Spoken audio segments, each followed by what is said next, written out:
طب بص ثواني بس عشان هو على الويت، هرد اشوف هو عايز ايه وارجع لك، ما تقفلش. طب خلاص رد عليه وانا هقوم اعمل حاجه، ولما تخلصي بيرن عليا. خلاص ماشي. باي. يلا باي، سلام. معلش بقى. لا عادي، على ايه؟ مفيش حاجه.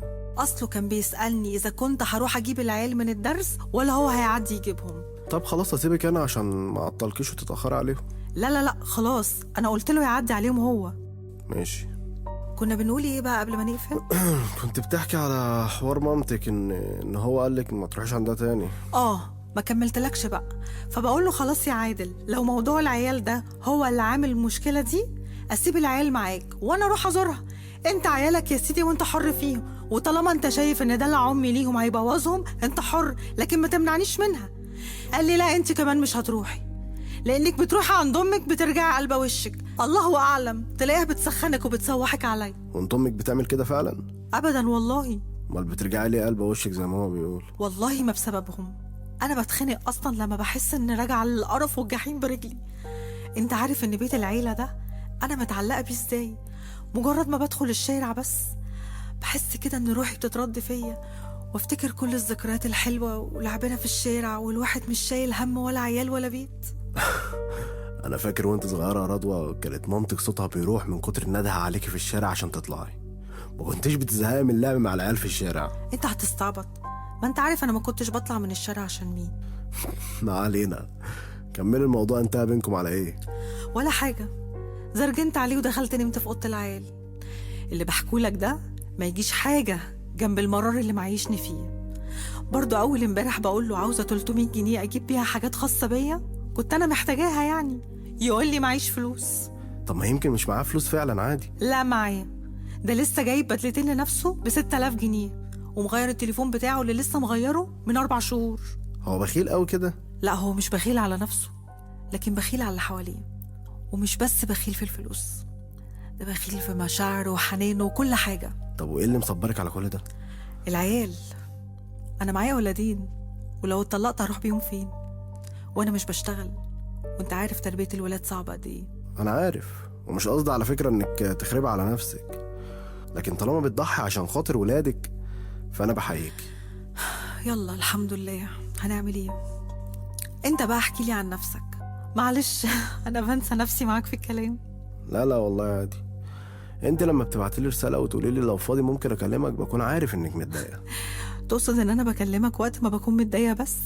اعتقد كده، وعلى فكرة انا مش زعلان من ده، احنا مهما كان برضو كنا جيران وعشرة وحبايب. انت نسيت؟ لا مش نسيت، وحبايب يا ست ما تزعليش.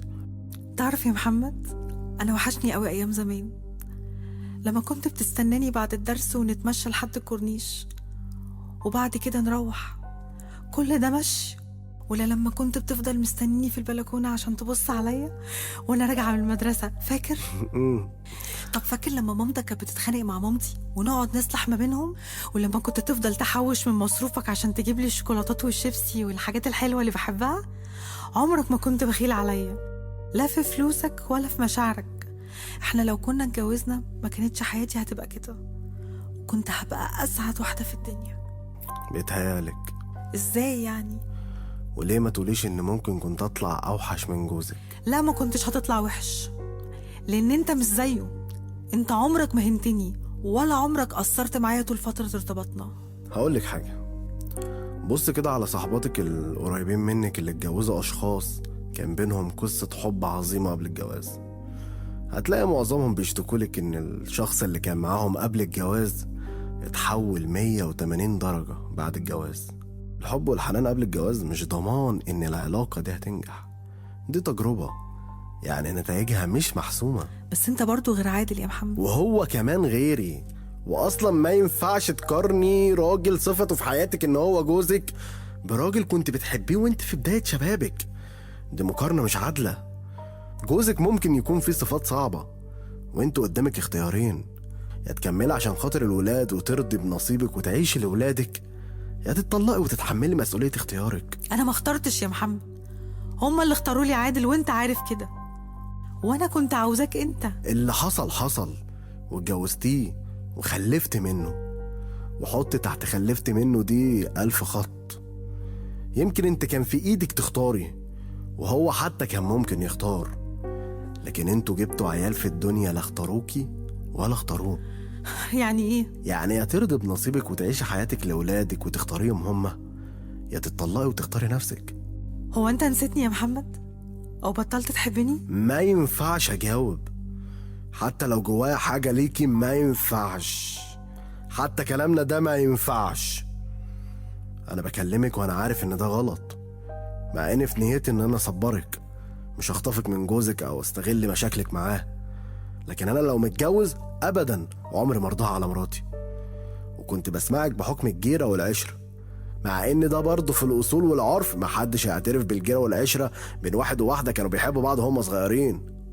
لكن الموضوع بقى جاي بإحياء الذكريات تاني، وانك تقارني الراجل اللي معاكي بالراجل اللي كان في حياتك قبل كده، فده مش اصول يا بنت الاصول. انت شايف كده يا محمد؟ اه طبعا شايف كده، حتى لو كان اللي جوايا غير كده، لكن اللي في قلبي طول ما هو في حدود قلبي محدش يقدر يحاسبني عليه الا لو خرج بره. ونفس الكلام بقولهولك، اللي في قلبك خليه في قلبك، محدش يقدر يحاسبك عليه. وخلي بالك مش كل الرجاله هتقولك اللي بقولهولك ده.